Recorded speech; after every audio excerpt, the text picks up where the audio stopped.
Well, hey there folks, Tip here, Stupid Gardener. Welcome back. Well, we're getting plenty of rain here in North Carolina. It's been a nice steady rain here the last hour or so. Starting to pick up now. It sounds like frying bacon, but it's a good thing because we haven't got too much rain the past couple of weeks. So lawn needs it, and especially our garden, especially after we just planted. So I took advantage of this day, and we got most of the rest of our garden in. So I'm going to give you a quick tour of what I planted and where we hope to be in another month or so.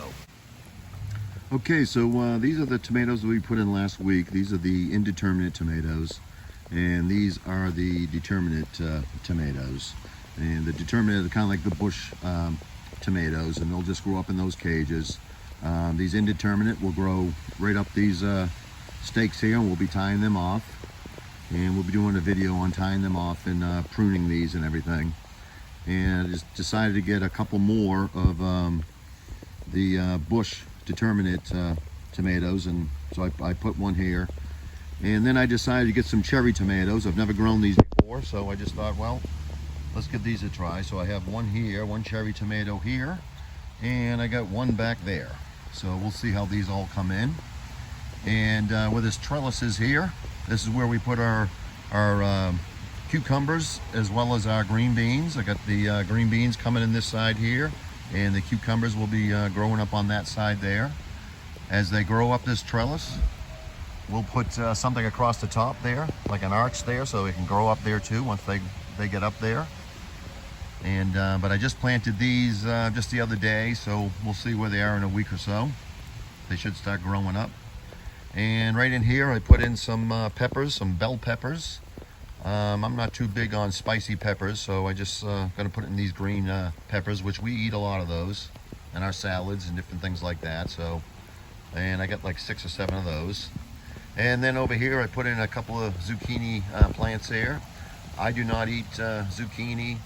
Occasionally I'll try it, but I'm not a big fan of it. But my beautiful wife loves them, so I put in 2 of these for her, and we'll probably be giving a lot of these away, but we'll see how these come in over the next month or so. And I got my bark mulch down.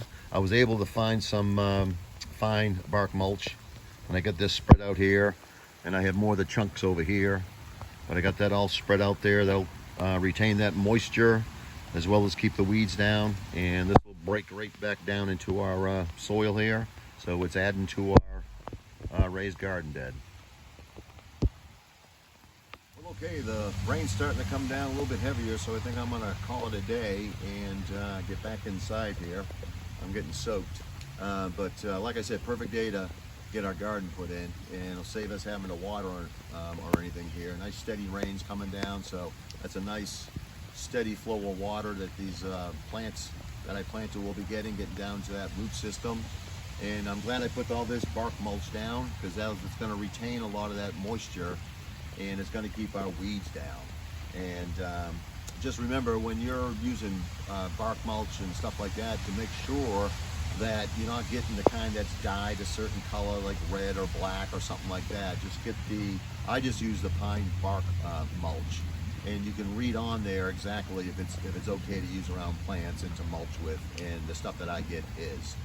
I like that finer stuff that I have over here because it breaks down a lot faster, but really it's just really to keep the weeds down and to just retain that moisture, and this will break right back down and go right into our soil, so it's great to put into your garden. And if you are using, there's this back to Eden method out there that people like to use in their gardens. I have raised beds, so I don't use the back to Eden method because I have good compost soil in there already, so I don't need that.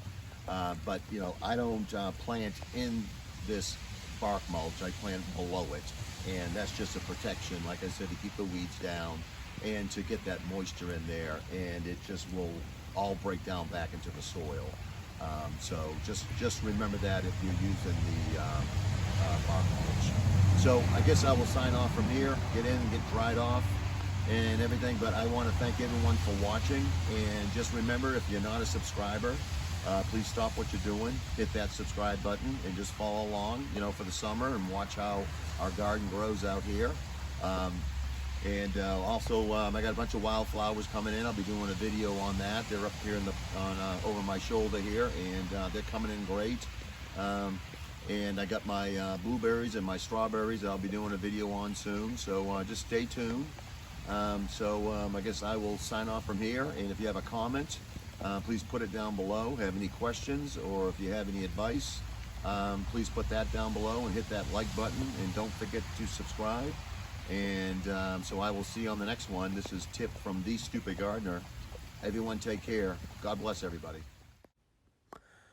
Don't forget to subscribe.